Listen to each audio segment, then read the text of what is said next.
मेरा नाम हंसिका है। मेरी शादी ऐसी ससुराल में हुई थी जहां पर मेरे पति और मेरे ससुर के अलावा कोई नहीं रहता था। जब यह रिश्ता मेरे घर पर आया था तो मेरे माता पिता को बहुत अच्छा लगा था, क्योंकि आजकल कौन नहीं चाहता कि कम मेंबर की फैमिली में अपनी बेटी की शादी की जाए। लेकिन अफसोस की बात एक यह थी कि मेरी शादी गाँव में हुई थी। मैं शहर की पढ़ी लिखी लड़की थी और शहर में ही शादी करना चाहती थी। मेरी चाहत थी कि मेरी शादी किसी अमीर परिवार के लड़के से हो। सुना था कि यह लड़का भी अच्छी नौकरी करता है, लेकिन मैं तो शहर के पढ़े लिखे लड़के से शादी करना चाहती थी, जबकि यह लड़का गांव का पढ़ा लिखा लड़का था। जब मेरे माता पिता ने मुझे यह बताया कि यह लड़का बहुत अच्छा है और शहर में ही नौकरी करता है, लेकिन मैं ऐसी लड़की से भी शादी नहीं करना चाहती थी जो कुछ दिनों बाद ही मुझे छोड़कर शहर चला जाए और मैं उसके बिना अपनी जिंदगी अकेले ससुराल में रहकर गुजारूं। मेरे माता पिता ने मुझे बताया कि वह लड़का शहर में नौकरी जरूर करता है, लेकिन रहता अपने घर पर ही है। परमानेंट रहकर शहर में नौकरी नहीं करता। वह अपनी गाड़ी से सुबह शहर नौकरी करने के लिए रवाना हो जाता है और रात को अपने ऑफिस से घर आ जाता है। इसका मतलब यह था कि मुझे बड़ी आसानी हो जाती अगर मेरी शादी उस लड़के के साथ हो जाती है, तो मुझे जब भी अपने मायके आना होता मैं उसके साथ आ जाती और रात को अपने घर को चली जाती। मुझे अपने माता पिता से ज्यादा दूर नहीं रहना पड़ता। लड़का देखने में बहुत ही स्मार्ट था, पढ़ा लिखा था, फैमिली मेंबर भी बहुत कम थे। सुना था कि गांव में उसका बहुत बड़ा मकान है और सिर्फ एक ससुर है जिनकी आंखों से नजर नहीं आता। वह बेचारे अंधे हैं।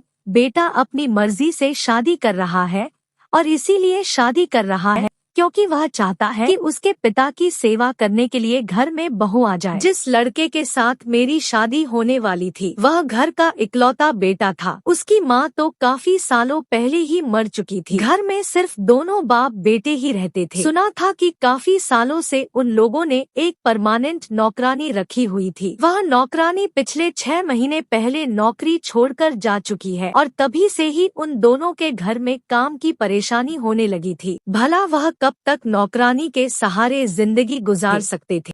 एक ना एक दिन तो उनके बेटे को शादी करनी ही थी। ऐसा नहीं था कि मेरे ससुर शुरू से ही अंधे थे। सुना था कि उनकी आंखों की रोशनी लगभग 2 साल पहले ही गई है। उनकी आंखों में मोतियाबिंद का पानी आ गया था और उन्हें अपनी बीमारी के बारे में वक्त पर पता नहीं चल सका। धीरे धीरे उनकी आंखों की रोशनी चली गई और एक दिन यह हुआ कि उनकी आंखों की रोशनी पूरी तरह से जा चुकी थी और उनको दिखाई देना भी बंद हो गया था। यह रिश्ता अच्छा था, मेरे लिए इनकार की भी कोई वजह नहीं थी, इसलिए मेरी शादी बड़े ही सिंपल तरीके से इस लड़की के साथ हो गई थी। मैं अपने पति के साथ विदा होकर अपनी ससुराल चली आई थी। शादी के पहले दिन गांव की सारी औरतों ने मेरा बहुत अच्छे तरीके से स्वागत किया था। मुझे चारपाई पर बिठाकर सभी लोगों ने गिफ्ट्स दिए थे। मुझे अपने ससुराल के गांव की शादी बहुत अच्छी लगी थी और यहाँ की रस्मों रिवाज भी मुझे बहुत पसंद आए थे। यहाँ आने के बाद मैंने अपने ससुर जी का आशीर्वाद लिया। इसी तरह करते करते काफी दिन गुजर चुके थे। मैं अपने ससुर के सारे काम करती थी, उनके कपड़े भी बदलती थी, पास बैठकर उनकी सारी बातें सुनती थी। वह बहू बहू कहकर मेरे करीब आ जाते थे। मेरे ससुर बहुत अच्छे आदमी थे, उनकी आदत भी बहुत अच्छी थी। लेकिन जब मैं घर का काम करती थी और मेरी नजर अपने ससुर पर जाती तो ऐसा लग रहा होता था जैसे कि वह मुझे घूर रहे हैं। लेकिन फिर भी मुझे एहसास होता कि वह मुझे कैसे देख सकते हैं, उनकी तो आंखों की रोशनी ही नहीं है। वह मुझे देखकर मुस्कुरा भी रहे होते थे। कभी कभी मुझे यह बात बड़ी अजीब लगती थी कि वह टकट की बांधे ही मुझे क्यों देखे जा रहे हैं, पर हर बार में यह बात भूल जाती थी कि मेरे ससुर एक बूढ़े और अंधे आदमी हैं। वह अपनी आंखों से कुछ नहीं देख सकते।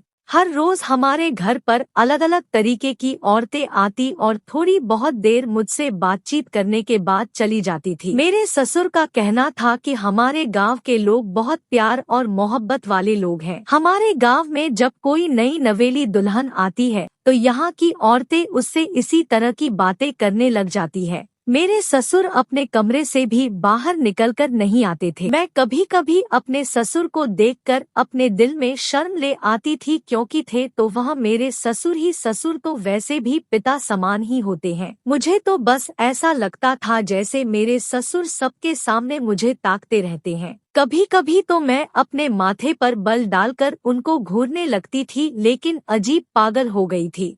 मैं हर बार यह बात भूल जाती थी कि मेरे ससुर अंधे हैं, क्योंकि हमारे घर में कभी कोई ऐसा था ही नहीं, इसलिए मुझे ऐसे लोगों की आदत भी नहीं थी। ऐसा मेरे साथ पहली बार हो रहा था कि मैं अपने अंधे ससुर के साथ रह रही थी। मेरे पति रूटीन के मुताबिक सुबह के टाइम पर अपने ऑफिस जाने के लिए निकल जाते थे और सारा दिन मैं और मेरे ससुर घर में अकेले रह जाते थे। मेरे पति ने मुझे शादी की रात ही समझा दिया था कि तुम्हें मेरे पिता का बहुत ख्याल रखना है। काफी सालों से हमारे घर पर नौकरानी रह रही थी और वह मेरे पिता का बहुत ख्याल रखती थी, क्योंकि सुबह के टाइम पर तो मैं जॉब के लिए निकल जाता था। जब मेरे पिताजी की आंखों की रोशनी थी तब वह भी खेतों में काम करने के लिए चले जाते थे, लेकिन जब से उनकी आंखों की रोशनी गई थी उन्होंने घर पर ही रहना शुरू कर दिया था। कुछ महीनों तक नौकरानी ने साथ दिया और उसके बाद वह भी नौकरी छोड़कर चली गई। तभी से हमारे घर पर बहुत ज्यादा परेशानी हो गई थी, पर पड़ोस वाली मानसी आकर मेरे पिताजी के लिए खाना बना जाया करती थी। लेकिन फिर हम इस तरह से कब तक किसी की मदद ले सकते। शादी की पहली रात मेरे पति ने मेरी बहुत तारीफ की थी और अपने पति की तारीफ सुनकर मैं बहुत खुश हुई थी। मैंने उन्हें भरोसा दिलाया था कि मैं आपके पिता की हमेशा सेवा करूंगी, उन्हें कभी किसी चीज की कमी नहीं होने दूंगी। सुबह सुबह जब मैं सोकर उठती तो सबसे पहले अपने ससुर जी के लिए नाश्ता बनाती। एक दो दिन तो मेरे पति बाजार से भी नाश्ता ले आए थे। उन्होंने कहा था कि अभी तो तुम नई नवेली दुल्हन हो, कुछ दिन तुम आराम कर, उसके बाद तो तुम्हें ही घर का सारा काम संभालना है। लेकिन अब मैंने घर का सारा काम करना शुरू कर दिया था, क्योंकि इस घर में कोई औरत नहीं थी घर का कामकाज करने के लिए। भला मेरे पति भी कब तक इस तरह से मार्केट से खाना या फिर नाश्ता लेकर आते। एक ना एक दिन तो मुझे यहाँ का किचन संभालना ही था। मेरे ससुर जी भी कहते थे कि बहू एक दो दिन खाना मार्केट से आ जाएगा, लेकिन मैंने कहा नहीं ससुर जी, मैं उस टाइप की नहीं हूँ जो हमेशा आराम करती रहे। मैं अपनी जिम्मेदारी निभाना चाहती हूँ और इस घर की गृहस्थी को अपने कंधों पर चलाना चाहती हूँ। यह घर तो मुझे ही संभालना पड़ेगा। मेरी बात सुनकर मेरे ससुर और पति बहुत खुश हो गए थे। उन्होंने कहा था कि हमें अपने घर के लिए ऐसी ही लड़की की तलाश थी। मेरे पति कहने लगे कि तुम बहुत खूबसूरत हो, तुम खूबसूरत ही नहीं बल्कि खूबसूरत होने के साथ साथ बहुत समझदार भी हो। मैंने नाश्ते के टेबल पर नाश्ता लगा दिया और मेरे ससुर जी भी नाश्ता करने के लिए मेरे सामने ही बैठे हुए थे। मैं उनके सामने बैठ गई, फिर मैंने उन्हें अपने हाथों से नाश्ता निकाल कर दिया। मेरे पति ने अपने पिता को अपने हाथ से नाश्ता करा दिया था। मेरे पति धीमे धीमे मुझे देखकर मुस्कुरा रहे थे। मेरे पति जब घर पर आते तो सब कुछ अपने पिता को अपने हाथों से ही खिलाते थे। उन्होंने मुझसे अपने पिताजी को नाश्ता कराते हुए टाइम पर कहा था कि अब अगली बार से मेरे पीछे मेरी यह जिम्मेदारी तुम निभाओगी। मैंने अपने पति से खुश होते हुए कहा जी क्यों नहीं, मैं घर की सारी जिम्मेदारी खुद संभाल लूंगी। मुझे ऐसा लग रहा था जैसे मेरे ससुर अब भी मेरे सामने बैठकर मुझे घूर रहे थे। मेरे ससुर जी का नाश्ता कंप्लीट हो गया तो मेरे पति उनके पास की रखी हुई चेयर से उठकर मेरे बराबर में पड़ी हुई चेयर पर बैठ गए थे और मेरे चेहरे को देखकर उसे सहला रहे थे। मुझे डर था कि कहीं मेरे ससुर हमें देख ना ले, लेकिन मेरे पति ने मुझे इशारे से कहा कि वह हमें कैसे देख सकते हैं, उनकी आंखों की रोशनी नहीं है। मेरे पति मुझसे बहुत प्यार करते थे। अपने पति के जाने के बाद जब मैं घर का काम करती थी तो अपने गले में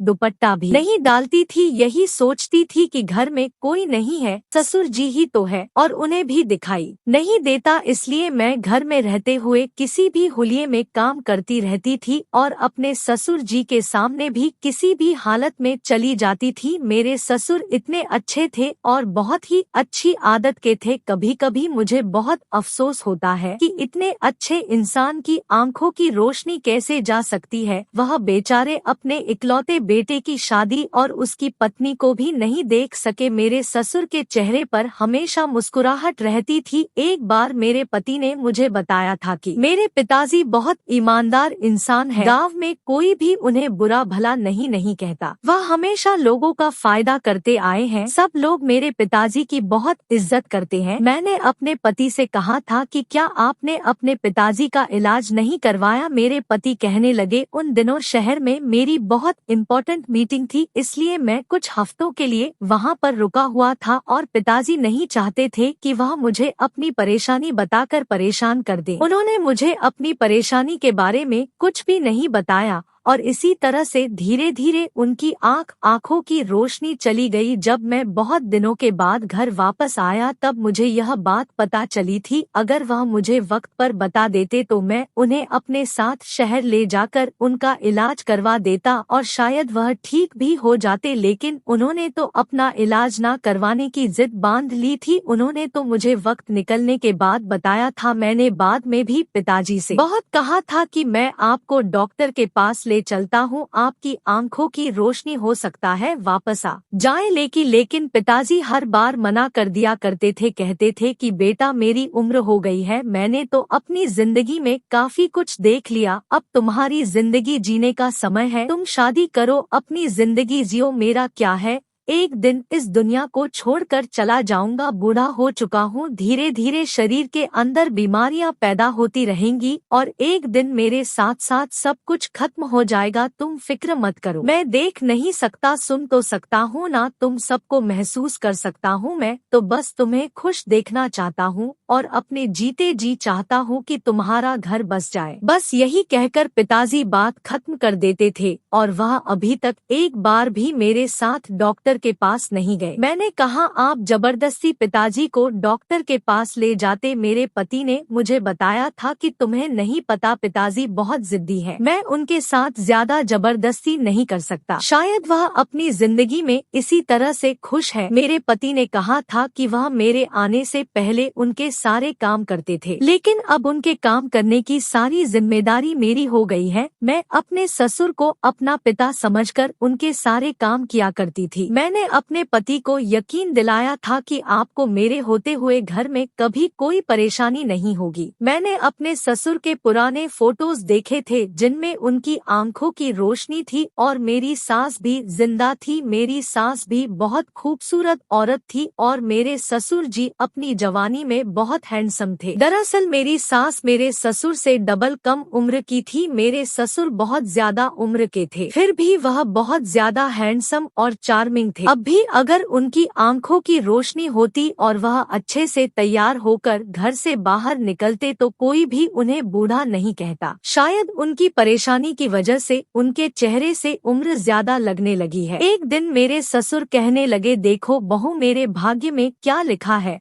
कि मैं अपने घर की बहू को अपनी आंखों से नहीं देख सकता और ना ही उसे देखकर उसे आशीर्वाद दे सकता हूँ। मैंने कहा, ससुर जी कोई बात नहीं, आप इस तरह से भी मुझे आशीर्वाद दे सकते। शादी के कुछ दिन तो लगभग इसी तरह से गुजरते चले गए, लेकिन होश तो मेरे तब उड़े थे जब मेरे पति को कुछ दिन के लिए शहर में रुकना पड़ गया था। मैंने उन्हें कहा भी था कि आप मुझे इन दिनों मेरे मायके में छोड़ दो, लेकिन मेरे पति का कहना था कि मैं इस तरह से तुम्हें तुम्हारे मायके में नहीं छोड़ सकता, क्योंकि यहाँ पर मेरे पिताजी मौजूद हैं, उनकी सेवा कौन करेगा। मेरे पति जा चुके थे और मुझसे कह कर गए थे कि मेरे पीछे मेरे पिताजी का तुम्हें बहुत ख्याल रखना पड़ेगा, उनको अपने हाथों से खाना भी तुम ही खिलाओगी और उनके कपड़े भी तुम ही चेंज करोगी। खाने की बात तक तो ठीक थी, लेकिन अपने पति की यह बात सुनकर मेरा तो दिमाग घूम कर रह गया था। मैंने अपने पति से कहा भी था कि मुझे कपड़े चेंज करने वाली बात तो ठीक नहीं लग रही, मैं कैसे उनके कपड़े चेंज कर सकती हूँ। मेरे पति ने कहा था कि तुम्हें तो पता है पिताजी को अपनी आंखों से नहीं दिख सकता। मान लो कि अगर तुम्हारे मायके में तुम्हारे पिताजी के साथ ऐसा हो जाता और उनके आगे पीछे उनका ख्याल रखने वाला कोई नहीं होता, सिर्फ तुम होती, तो तुम अपने पिता को भी तो अपने हाथों से कपड़े पहनाना पड़ता। मैंने अपने पति से कहा कि आप ऐसी बातें क्यों कर रही हो, भगवान ना करे मेरे पिताजी के साथ ऐसा हो। मेरे पति कहने लगे, इसलिए ही तो कह रहा हूँ कि तुम मेरे पिताजी के सारे काम किया करो। मैं परेशान हो गई थी और यह सोच रही थी कि मैं यह काम करूँ या नहीं। भला मेरे ससुर जी जैसे भी थे तो मेरे ससुर ही मेरे पिता समान थे। कोई छोटा बच्चा होता तो यह काम मैं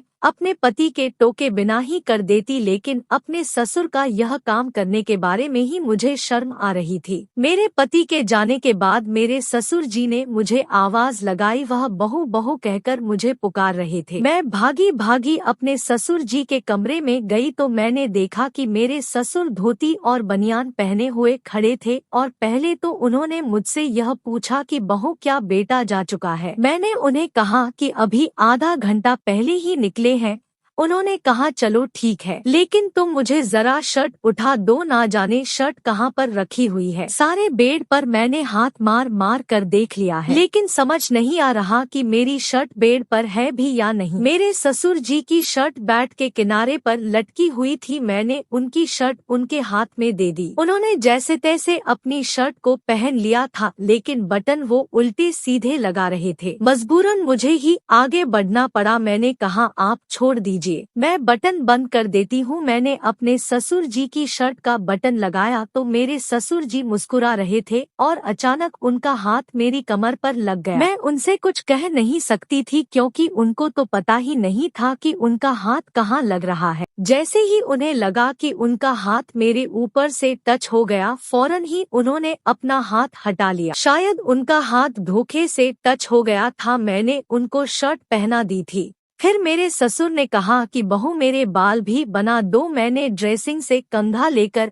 अपने ससुर के बाल भी बना दिए थे। मेरे ससुर कहने लगे, बहू जरा मुझे अपने हाथ तो दो। मैंने कहा कि क्यों पिताजी क्या हुआ, तो वह कहने लगे दो तो जरा। मैंने डरते डरते उन्हें अपने हाथ पकड़वा दिए थे। मैं यह सोच रही थी कि वह क्यों मेरे हाथ पकड़ना चाहते हैं। उन्होंने मेरे दोनों हाथ अपने हाथों में थाम लिए और कहने लगे कि तुम्हारा बहुत बहुत शुक्रिया, तुमने हमारे घर को बहुत अच्छी तरह से संभाल कर रखा है। तुम्हारी जगह अगर कोई और औरत होती तो शायद तुम्हारे जैसी गृहस्थी कभी ना संभाल पाती। मेरे ससुर जी ने मेरे हाथों को बड़ी मजबूती के साथ अपने हाथों में जकड़ लिया था। मैं उनके हाथों से अपने हाथ को छुड़ाने की कोशिश कर रही थी, लेकिन उन्होंने कहा कि बहू अभी यहीं पर ही रहो, इतनी जल्दी जाने की क्या जरूरत है। मैं तुम्हारा शुक्रिया अदा करना चाहता हूँ। मैं तुम्हें देख तो नहीं सकता लेकिन महसूस तो कर सकता हूँ। इसके लिए तुम्हारा हाथ पकड़ना चाहता था कि बहू कैसी होती है।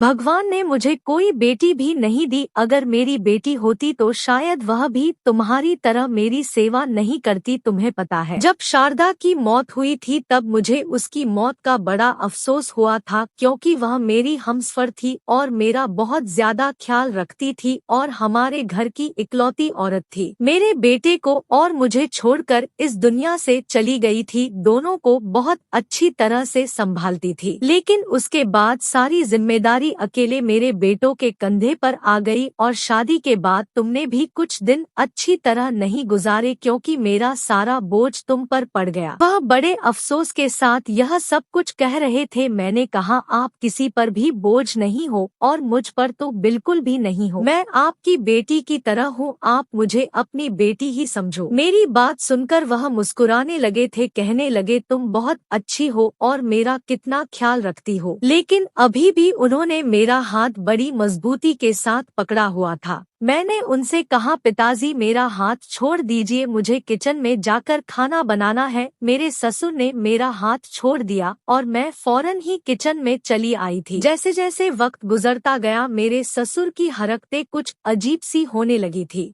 मेरे पति लगभग 1 या 2 महीने के लिए गए हुए थे। उन्होंने कहा था कि जब ऑफिस में काम का सीजन आता है तो उन्हें इसी तरह दिन रात मेहनत करनी पड़ती है और वहीं पर रहकर दिन गुजारने पड़ते हैं। और इधर मेरे ससुर जी मेरे साथ बहुत ज्यादा फ्री होने लगे थे। अब तो वह मुझे आवाज लगाकर कहते कि मुझे शर्ट पहना दो, शर्ट के बटन मुझसे ठीक से बंद नहीं होते। कभी कहते कि मेरे सर में मालिश कर दो और मेरी टांगे दबा दो, और वह कभी मुझसे से अपने सर में तेल लगवाती थे। ये छोटे मोटे काम तो वह खुद भी कर सकते थे। शादी से पहले मुझे लगा था कि मेरे ससुराल में सिर्फ मेरे पति और मेरे ससुर हैं, तो मुझे घर में कोई काम ही नहीं करना होगा। लेकिन मैं तो अपने ससुर जी की वजह से घनचक्कर सी बनकर रह गई थी। सारा दिन बस मुझे काम ही काम में हो जाता था। मुझे आराम करने का मौका ही नहीं मिलता था, क्योंकि मेरे ससुर जी के बहुत सारे काम होते थे। वह बहाने बहाने से मुझे आवाज लगाकर अपने काम निकलवा रहते थे। मैं मौका देखकर आराम करने के लिए अपने कमरे में ही गई थी, तभी अचानक मेरे ससुर जी के चिल्लाने की आवाज आने लगी। वह बहु बहु चिल्ला रहे थे। मैं बाहर की तरफ दौड़ती हुई इनके कमरे में गई तो मैंने देखा कि वह अपने हाथ में मोबाइल पकड़कर जोर जोर से हंस रहे थे। जब मैं उनके कमरे में गई और मैंने कहा कि बताइए क्या काम है, तो वह खूब जोर जोर से हंसने लगे और कहने लगे कि आओ बहू मेरे पास आकर बैठो, देखो मोबाइल पर कितने अच्छे जोक्स आ रहे हैं। मेरे ससुर को कभी कभी मैं मोबाइल पर जोक्स लगा कर दे दिया करती थी और वो जोक सुनकर जोर जोर से हंसते रहते थे। मैंने उनसे कहा आप सुन रहे हो, आप ही सुनते रहो, मैं अपने कमरे में आराम करने के लिए जा रही हूँ। मेरे ससुर जी ने कहा बहू आराम तो होता ही रहेगा, यहाँ मेरे ही बेड पर लेट जाओ, आराम भी करती रहना और जोक्स भी सुनती रहना। अपने ससुर जी की बात सुनकर मैं हैरान रह गई थी कि वह मुझे अपने बिस्तर पर लेटने की बात कह रहे थे। मैं उनके बिस्तर पर जाकर बैठ गई और उनसे कहा कि मैं सारा दिन घर के काम करती रहती हूँ और अब भी 10 से 5 मिनट आराम करने के बाद मुझे किचन में जाकर खाना बनाना है। मैं क्या क्या काम करूं? सारे काम छोड़कर क्या मैं आपके साथ यहाँ बैठकर जोक सुनूं? मैंने यह बात बड़े कड़क शब्दों में कही थी ताकि मेरे ससुर को एहसास हो जाए कि मुझ पर कितनी जिम्मेदारियां हैं। वह मेरी बात सुनकर हंसने लगे और कहने लगी मेरे पास बैठो और मेरे साथ जोक सुनोगी तो तुम्हारी तबीयत भी ठीक हो जाएगी और तुम एक्टिव भी रहा करोगी। काम का क्या है, काम छोड़ दो, काम तो सारी जिंदगी के ही है, काम तो कभी खत्म होते ही नहीं। मैं अपने ससुर जी के बिस्तर पर जाकर बैठ गई। मैंने कहा कि अच्छा चलो ठीक है, आप मुझे बताइए कि अगर आपको भूख लगेगी तो आप क्या खाओगे? वह हंसकर कहने लगे तुम मेरे करीब बैठ जाना, मेरे लिए यही बहुत है। मैं उठकर खड़ी हो गई। मैंने कहा खबरदार, जो अब आपने मुझे आवाज लगाकर बेवकूफ बनाने की कोशिश की। मेरे ससुर जी अभी भी हंस रहे थे। मैं फौरन अपने कमरे में चली गई और जाकर लेट गई। मैं काम करते करते बहुत थक जाती थी, इसलिए मेरा बिहेवियर बहुत ज्यादा चिड़चिड़ा सा होने लगा था। अपने मायके में मैंने इतना ज्यादा भी काम नहीं किया था, लेकिन यहाँ तो हद से ज्यादा काम बढ़ गया था। मेरे ससुर घर का खाना ही खाते थे, कभी मार्केट का खाना नहीं खाते थे।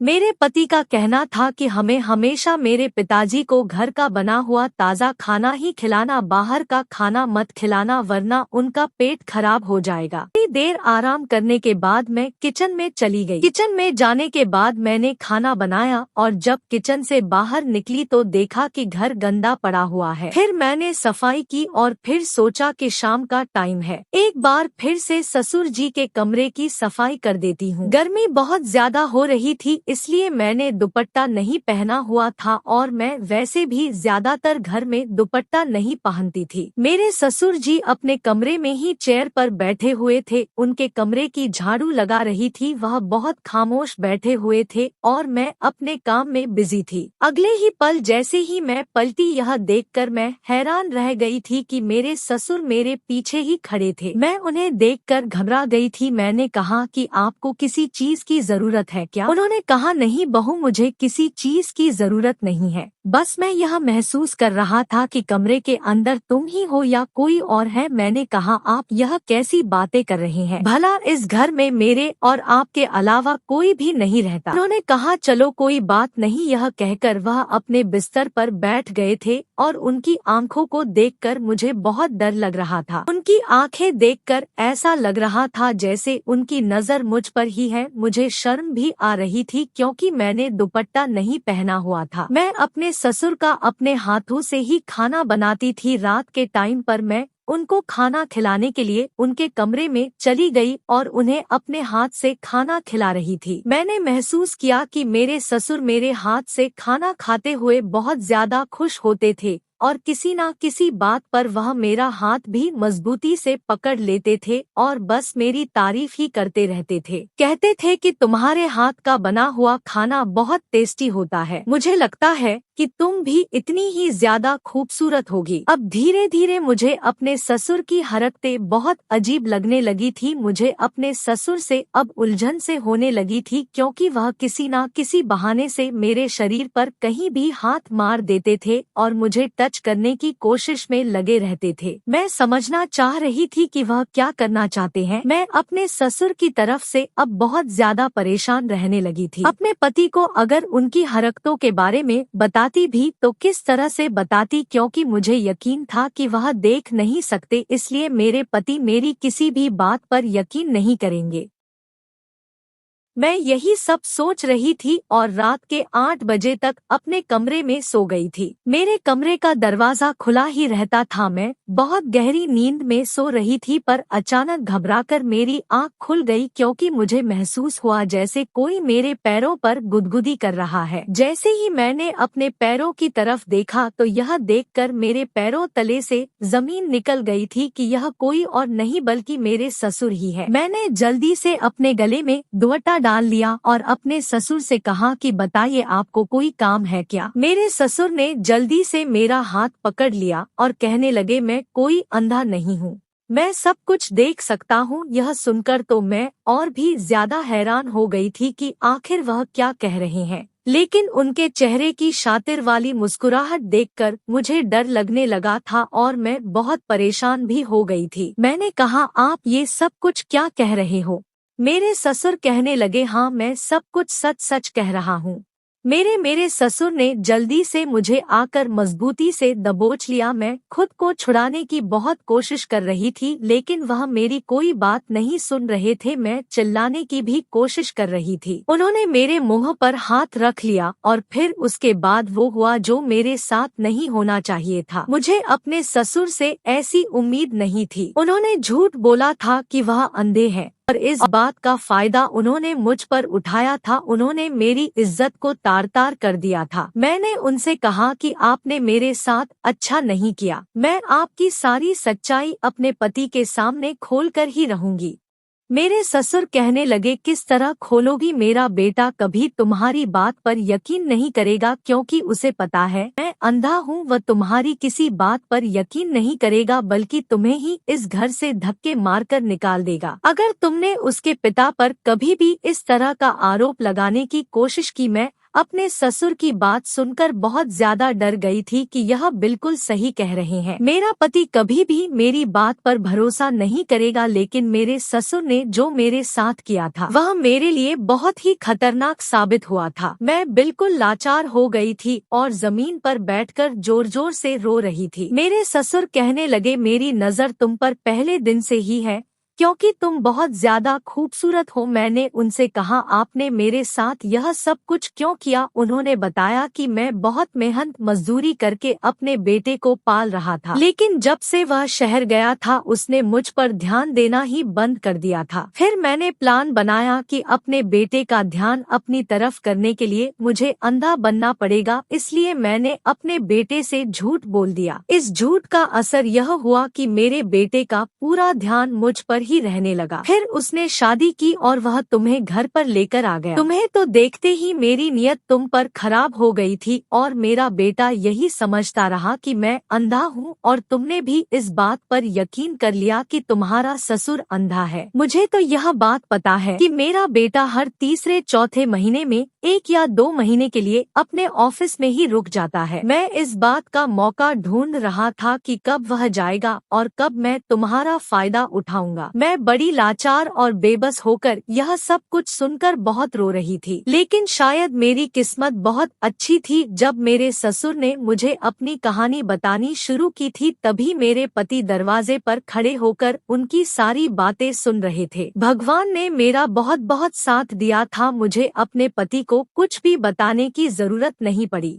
उन्होंने खुद ही अपने कानों से अपने पिताजी की सारी बातें सुन ली थी। दरअसल 26 नवंबर को मेरा बर्थडे होता है, मेरे पति को यह बात पता थी कि मेरा बर्थडे आने वाला है, इसलिए मेरे पति मुझे सरप्राइज देना चाहते थे। वह 25 तारीख की रात को ही शहर से घर आने के लिए निकल गए थे, क्योंकि वह मुझे सरप्राइज देना चाहते थे। और जब वह घर पर आए तो उन्होंने दरवाजा खुला हुआ देखा। उन्होंने अपने पिता की सारी बातें सुन ली थी। यह सब देखकर मेरे पति ने उन्हें बहुत मारा था और उनसे सारे रिश्ते नाते खत्म करके वह मुझे अपने साथ शहर ले गए थे। मेरे पति ने मुझसे अपने पिताजी की तरफ से बहुत माफिया मांगी थी। अब मैं अपने पति के साथ शहर में ही रहती हूँ। मेरे पति ने अपने पिताजी से सारे संबंध खत्म कर दिए। दोस्तों, उम्मीद करती हूँ आपको हमारी कहानी पसंद आई होगी। कहानी पसंद आई है तो वीडियो को लाइक करें, चैनल पर नए हैं तो चैनल को सब्सक्राइब करें और हाँ, नोटिफिकेशन बेल को जरूर दबाएं ताकि अगली अपडेट सबसे पहले आपको मिले।